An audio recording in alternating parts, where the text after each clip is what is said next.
ahead and start. Welcome to this short webinar. My name is Randolph, and I'm the founder and CEO of a company called Now.Here. And I'm running this webinar during the Climate Action Week in Singapore in conjunction with the Ministry of Sustainability and Environment, their big Climate Action Week and campaign. So happy to be doing this. Today's topic is called the essential ingredients to achieve your sustainability goals. And these ingredients are ingredients that we hope that you will be able to nurture. They're out there, they're available, and harvest and leverage in your sustainability efforts and thoughts. So I'd like to start by sharing a short story from my youth. And it goes like this. When I was about 15 years old, I lived in Jakarta, Indonesia. And I lived in a kind of outside and outskirts of the city, in sort of a village or kampung area. So every day when I got up to go to school, I had to walk about 2 kilometers through the village to the main road where I would take a bus and then back again. And over the weeks and months, of course, I met many people, many of my neighbors in the village. And one day walking home, a lady who was about the age of my grandmother was standing out in front of her home, and she was calling me over, and she was just beaming with a beautiful smile because she had baked and prepared for me a tin full of cookies for me and my family. I was thrilled to death. So took them home, shared them with my family, and after a few days, of course, we plowed through them. They were finished, and I kind of wanted to return, the favor, so to speak. So I asked my parents, what would be appropriate in your opinion? And they said, well, why don't you do this? Why don't you bake some of our own cookies, and fill it back up and return to her like that? So I thought that was a brilliant idea. That's exactly what I did. And I got to tell you, it was just a very wonderful and warm experience for me to receive kindness from a virtual stranger. Yes, a neighbor, but not anybody I really particularly knew. And to be able to offer kindness back to this person, it just really made me feel alive and happy. So speaking of happy, I'd like to share a second short story. And this one is about a man named John Lennon, who you may recall was one of the Beatles, the Fab Four. When he was a child and in school, the teacher asked the class, children, I would like you to tell me what you want to be when you grow up. So when it was his turn, he said, teacher, when I grow up, I want to be happy. And the teacher looked at him and says, oh, I don't think you've understood the question. But he looked back and without batting an eye said, well, I don't think you understand life. So he was very clear that in his life, he wanted to be happy. So the reason I share these 2 quick anecdotes is just to bring attention to our humanity, our inborn desires to be happy, and our desire to be kind to one another. I draw attention to this because, interestingly, in some of the sustainability work we do, we have a tendency to overlook these essential qualities.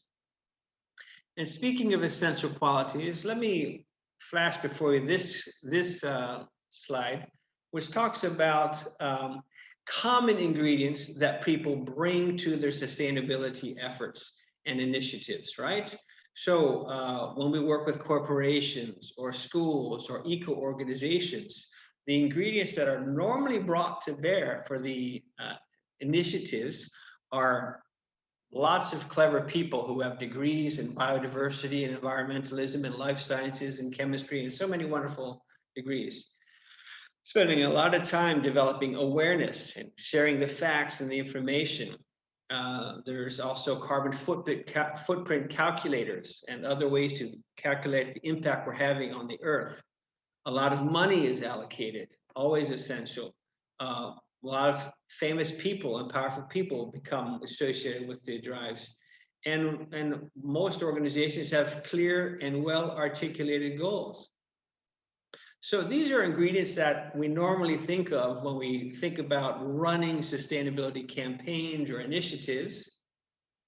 And yet, when I look outside my window or I watch the news, I see that the world is really on fire. It's really not a good situation. It's getting worse. So despite all these wonderful other ingredients being brought to bear, the progress is too slow. And so there seems to be something missing. And that is the essential question of today's webinar. So we spend a lot of time thinking about that in my company, and we have a lot of answers and some techniques to harvest these ingredients. But I want to first quote somebody far more famous than me who was asked the same question. So he was being interviewed, Mr. Bill Gates, a few weeks ago by the chief environment correspondent of the BBC. They were talking about the climate crisis, and Bill Gates said, you know, if you think about all that we have done to mobilize as a human race to confront the COVID crisis, trillions of dollars, millions of people, you know, so many healthcare workers and frontline workers, mobilized scientists, companies, all of that massive mobilization is nothing compared to what we're going to have to do and to mobilize to confront the climate crisis. So the correspondent says, geez, Mr. Gates, you know, how hopeful are you that we can ever come together to solve this problem? And his response was so beautiful. He said, I'm hopeful because people care. I love that he didn't say, I'm hopeful because we have great technology. We've got lots of money. We've got clever. What he said was, I'm hopeful because people care. So the first kind of big question I would like to ask you and us is, how many of the sustainability programs that we run within our companies, within our homes and schools, are really making effective use of this driver, this powerful and fundamentally human capacity to care? Now, I've given this talk quite a few times, and a lot of people at this point kind of scratch their head and go, we don't even know what you're talking about. What does that even mean? We're talking about sustainability, and you're talking about caring. Well, what I'd like to say is, at Now.Here, at my company, this is the very question that we focus on. And in a moment, I'm going to share some of these essential ingredients, as I said. And we have strategies and techniques to help you tap into the power of these fundamental human drivers for connection, kindness, and good. And these ingredients, these drivers, can significantly increase the impact of the programs we're already running. So before I want to go into those essential ingredients and the techniques to harvest them, I want to take a moment to consider, why are they not already being broadly used? If we know what they are, how come we just don't use them today, every day, all the time? Well, the answer is pretty complex, but yet fairly clear. The way we recognize that our daily lives don't correspond to what we care or feel. And the reason is because a lot of us, and I hope that you'll consider the possibility that you are among them, a lot of us are facing difficult and complex emotions and don't know how to manage them. When we look at the world around us and we see the animals, the forests, fish and seas suffering, we start to experience, in fact, trauma, deep trauma. Psychologists have given these terms: eco-anxiety, eco-grief, and these are very powerful, and they're difficult to face and to hold. And in my personal opinion, just like a lot of us now realize that the COVID situation has been very traumatic to billions of people around the world, I think it's pretty safe to say, at least in my opinion, that a lot of us around the world are facing a tremendous sense of trauma based on the environment and the anxiety we see. So what we have to recognize is that we're fighting an often invisible uphill battle because our stakeholders and communities have put up walls that block their natural capacity to care. Let me repeat that with this next slide. Our human ability to connect and care is often blocked by a very normal, natural fight, flight, and freeze stress response. a certain unconscious fear. So the first way we block our active responses to danger and to the crisis is by numbing out and denying them. We tell ourselves that this crisis doesn't even exist. I don't believe it. It's not my job to fix it. I don't want to stand out from the crowd. So we numb ourselves. And again, I invite you to consider the possibility that you have found good ways to numb out and to deny the reality of the situation. The second way that we block our normal, natural response is when we suddenly realize that things are much worse than we thought. Now, I've spoken to many people who have been moved to tears because they said, you know what, I don't believe my grandchildren will live out their natural lives, because I think the world is going to, basically life on this world is going to be dramatically altered or ended. And this truly does lead to great distress and despair. In fact, many of us hold both of these notions at the same time. On the one hand, we say it's not happening. And on the other hand, we're like, it's happening so much, I'm so distressed. So our brain sort of operates, kind of splits our mind. Part of it says where things are fine, the other one knows very well they're not. And this confusion and agony often pushes the crisis out of view. The other thing that makes it hard in our society to face the reality is that there's taboos in normal conversations at home, at school, at the office. And these taboos kind of block any discussion of anything considered too depressing. When we feel dread about what may lie ahead in the future, or if we feel outrage at what's happening to our planet, or if we feel sadness about what's already been lost, it's likely that we have nowhere to take these feelings. So as a result, we tend to keep them to ourselves and suffer in isolation, right? And this, we all have the right to feel this way. The only thing I'm saying here is it's normal and it's valuable to recognize these. So an important part of what we offer Now.Here are techniques to help people turn gently towards these difficult emotions, offering methods to get people past their fear and into an active place of compassion for the world. How does that sound? So let me take a moment to share what I consider and offer as the first ingredient, right? Recognizing that we are blocked, recognizing that we are traumatized and suffering. The first essential ingredient that I suggest to really move into a space of sustainability and eco-conscious living is the ingredient of self-empathy and honesty with oneself. Just listening to yourself to see what's going on and being honest with it. So that is the ingredient, and the technique to harvest it, I'm going to explain, and you can do it right after this call if you'd like. All you have to do is just find a quiet place in your home, take a moment to be with yourself, maybe put your hand on your heart, and just listen to yourself, listen to your heart, and say to yourself, not everything I experience is easy. Sometimes I do feel difficult emotions, and this is a sign of my humanity. In fact, it's a sign of my common humanity, because everybody faces difficulties. It's okay and it's normal. Just that simple moment of self-empathy and honesty has a tendency to unlock your difficult emotions, right? Because it's our consistent experience that as we start to open and allow the flow of emotional experience, including despair, sadness, guilt, or fury, we feel a weight being lifted from us. If we don't let them flow and we repress them, then it sort of dampens our energy. And we don't want that in the sustainability space. We don't want to be dampened. We want to be enlivened and motivated to play our part.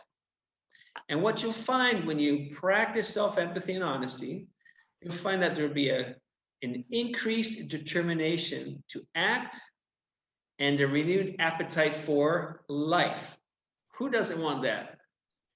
And why is that? In this next slide, I just underscore that we're all natural givers. If you just stop for a moment and ask yourself, do I enjoy giving gifts around Chinese New Year or birthdays or holidays? I mean, we all love to invite friends over and cook for them and share. That's because we're natural givers. This act of self-empathy and honesty will help us open up our hearts to allow ourselves to be natural givers again.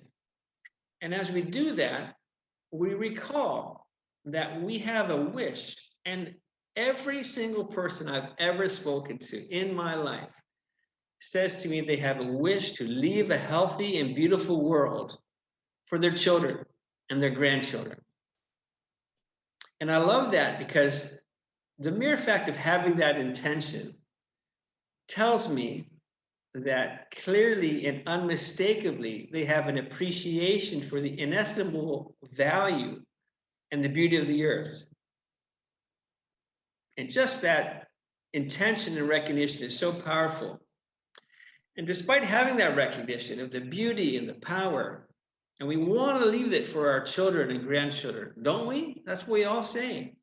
And yet we know that we, and I include myself in that unfortunate situation, continue to create a different world.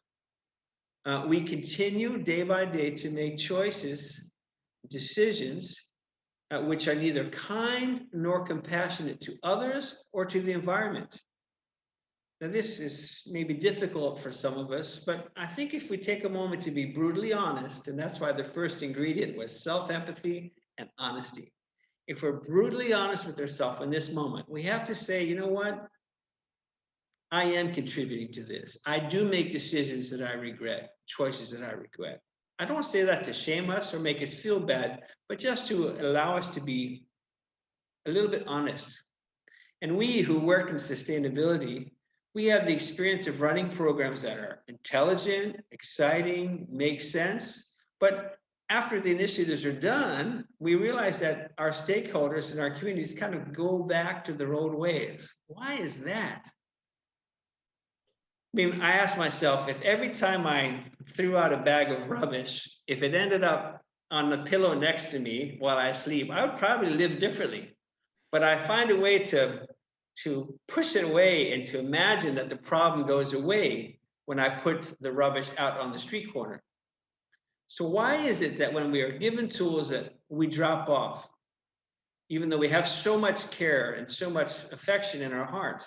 It's because we're struggling to make these important trade-offs, and we've learned to disassociate profoundly with the problem.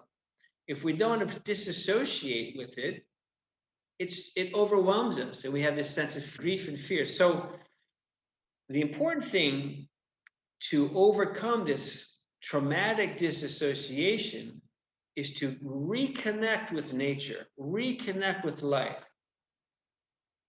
And so that's what I'm going to show you now with the second essential ingredient. The second essential ingredient is something that you can harvest today and then use today.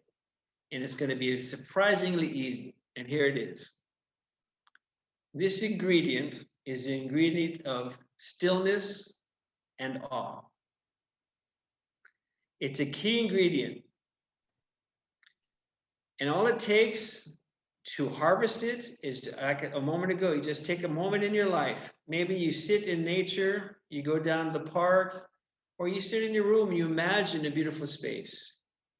And you just be quiet and be still and allow yourself to experience a moment of awe. It sounds easy, and it is easy, but how many of us do this regularly in order to fall back in love with Earth, to fall back in love with nature, to fall back in love with the trees and animals?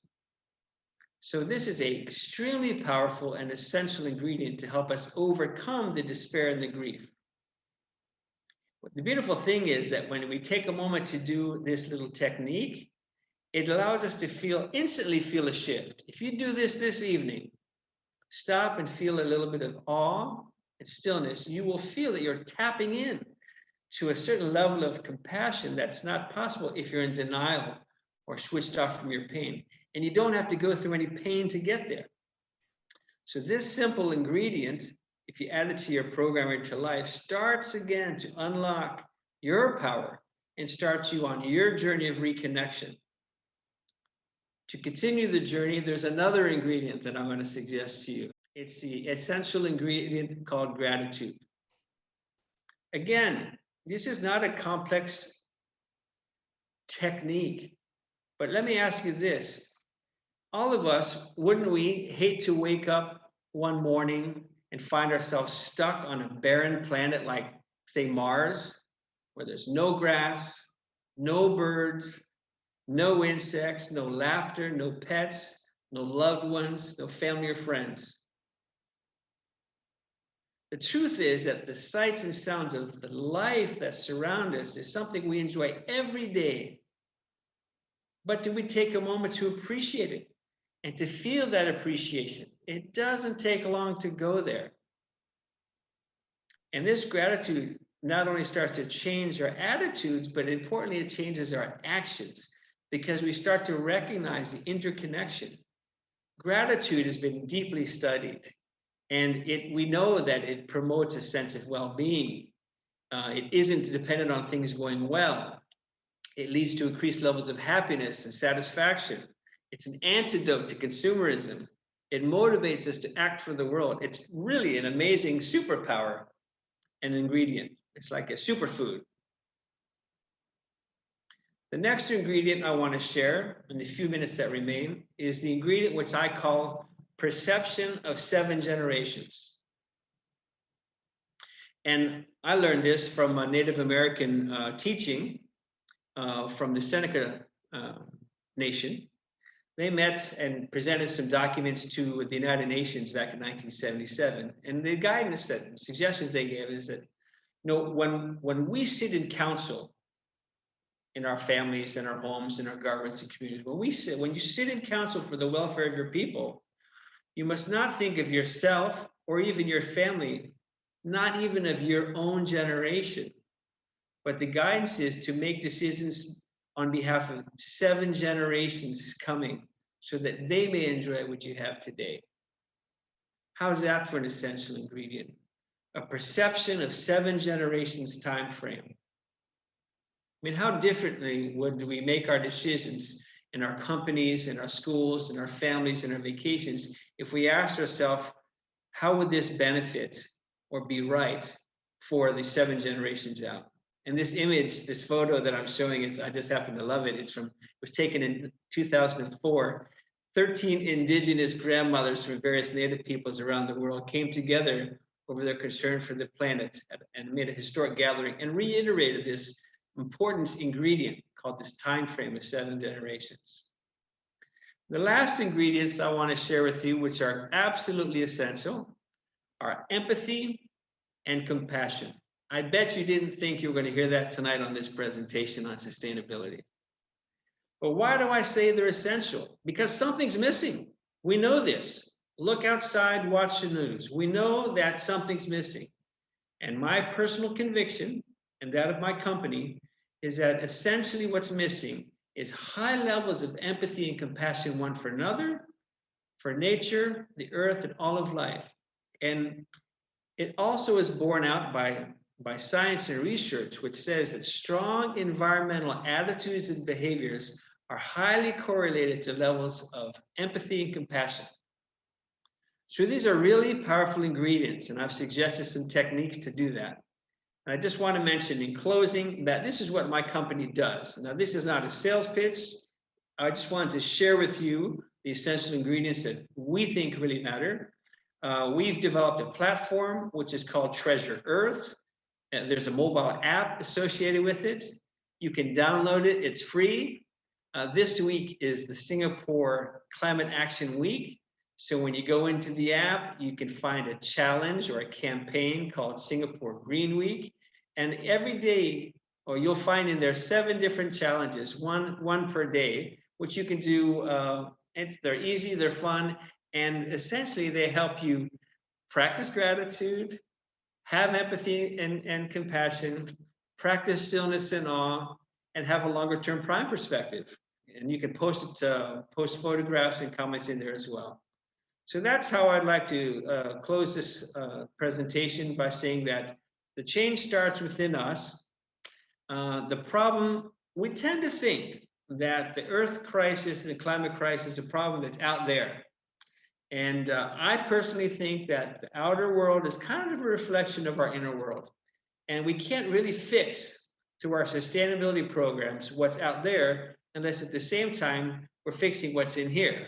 So our kind of tagline is heal ourselves, heal the earth.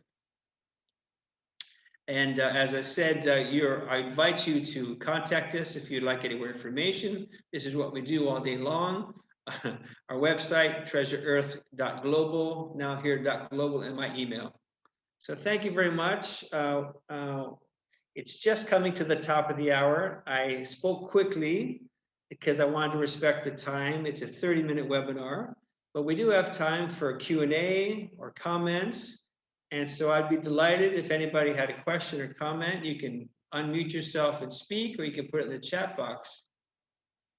One person has shared in the chat box, wonderful perspective indeed. Thank you. We should have a thankful heart.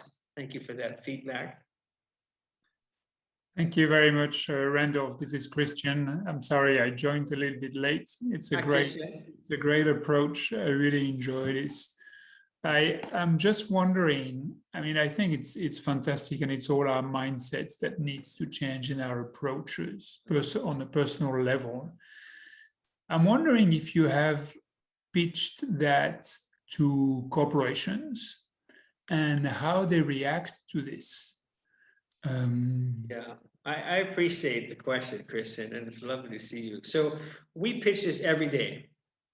And we've had some very wonderful and warm responses. We've run campaigns in the platform for thousands of communities around the world with large organizations and foundations. Generally, to answer your question, the first response is like, I don't really quite get what you're saying, because people don't understand where we're coming from. So I have to go back and repeat it. The moment the light goes on, they go, wow, this is really unique. Nobody's ever said this. I presented this to lots of people. And when the light goes on, they say, this is what's missing. This is what's missing, because it gives us this internal motivation. Without drawing on our internal resources, these essential ingredients, we're likely to just go back to our old ways. So I think, the corporations we're talking to sense that there's something real here, sense that there's something that's truly unique. Yeah, I think it is. Yeah, and there's one thing that you mentioned is that just like a training, people hear this and say, "This is great. It's fantastic what I've heard," and then they go back home, and soon enough they start reproducing the previous behavior that they had, and that's probably what we do also towards the environment. And I've seen that in training, and people use NLP to repeat the behavior, the right behavior, until it becomes natural. Yeah. Is it something that you're looking at as well? 100%, Christian. So in the app and the profile and in the platform, we invite people to repeat things with a certain frame of mind. And in addition to that, to reinforce it, we have a simple process which says, would you like to do a check-in? Check in with yourself. Now that you've done this act on behalf of the earth, how do you feel in this moment? And they can select different responses. I feel happy, warm, connected, or I feel grief, despair, fear, whatever they may be feeling. It gives an opportunity to see that there are real emotions, real alive emotions. So they practice a habit, they practice a technique, they do something concrete for the earth, for nature, and then they check in. And we think that the repetition of these two things starts to create this new neural networks, like you say. But it's an uphill battle because it's not a pill, I think if we could say this is the pill, just take it. I think it takes a little bit of effort. That's just the truth of it. And The reason we call the platform Treasure Earth, maybe I should comment on this, is because we think that wherever your treasure is where your heart will be. So I know, for example, that most parents, I adore my children. I really treasure my children. And so I think about them and I do a lot of things on their behalf every day. And that's why we call it Treasure Earth, because we think if you fall back in love, and really I mean love, care, compassion, these are the truth, then we will in fact live differently and we will, make the world a better place. And but it does take effort. We know that as parents, it takes a lot of sacrifice, hard work, but we're willing to do it when we feel the love and affection. I appreciate the question, Christian. Thank you, Randolph. Thank you very much. Anybody else? Any questions, comments? Hi, I'd like to ask a question. Yes, please. Hi, I'm Chen Xiang. Thank you, Randolph, for the wonderful sharing. Thank you. I just want to ask something. You were sharing about try to think of doing something so they can benefit 7 generations. So actually, how do we convince people who are actually saying, I am just looking for my own survival now. I'm just looking at right now, and how then do you convince people that you should do things that for the next 7 generations? Yeah, so I love the question. I would say it's impossible. My experience is I've never been able to convince anybody to do anything that I wanted to do, not even once. And I mean that with respect. It's just my reality. When I say to my kids, you really need to do this, you know what? They do whatever they want. And if it corresponds to what I want, we're comfortable. My point there is that what will convince people, to borrow your word, is when they fall in love with nature, when they realize that they're loving themselves, they say, I have to survive. Of course they have to survive. And the reason they want to survive is because their life is so precious. And how do they survive? They drink water every day. They breathe air every day. They eat food that comes to the ground every day. Every day, they take and receive the benevolence of the earth every single moment of every single day. When they breathe out, the trees breathe in. When they breathe in, the trees breathe out. I mean, their interconnection with life is incredible. So I guess the delicate discussion is to say, look, there's so much happening that's supporting you and has supported your past 7 generations. We would just like them to be here to support the next 7 generations. So can we just find a way to think more longer term? And it's a gentle conversation. And I think it starts with us. If we start to make decisions like that, people see that and say, why aren't you doing such and such? Well, I would prefer to think longer term on behalf of future generations. I mean, who talks like that? What I see on TV and ads is like, indulge yourself. You deserve this new bag. You deserve this. I'm not saying we don't deserve any. I'm happy days. I'm just saying there's another narrative, and we can say, look, my children deserve something. My great-great-grandchildren also deserve fresh air, fresh water, etc. I don't know. It's a good question, and I appreciate it. I don't know if I've answered it. Please respond if you haven't. Yeah. What? Yeah. Thanks. You answered very well. Thank you very much. Thank you. That's a big one because a lot of people say, I got to look out for number 1. And of course they do. And that is a really important driver. And that's why we compromise so regularly, why we live in a way that seems to be in disregard for the earth. Because our sense and the whole community, the whole prevalent culture around us is that you have to, take care of number 1. Because if you don't, nobody else will. And so we feel very alone and very isolated in this journey of life. And that is very unfortunate. So what we need to do really to confront this isolation and this fear is to, rather than close up, in fact, is to reconnect with others and say, look, we're in this together. And through acts of gratitude, stillness and awe, empathy, compassion. I want to reconnect with people in my community on things that are really important to me.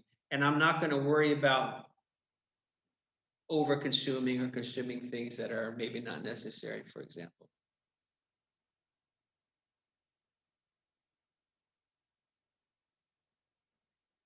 All right, listen, we're about 7 minutes after the hour. I want to say again how much I appreciate your presence and participation. I love sharing this. If there's anything we can do to support your community, your company, your family, that's what we love to do. And I invite you to download the app for free.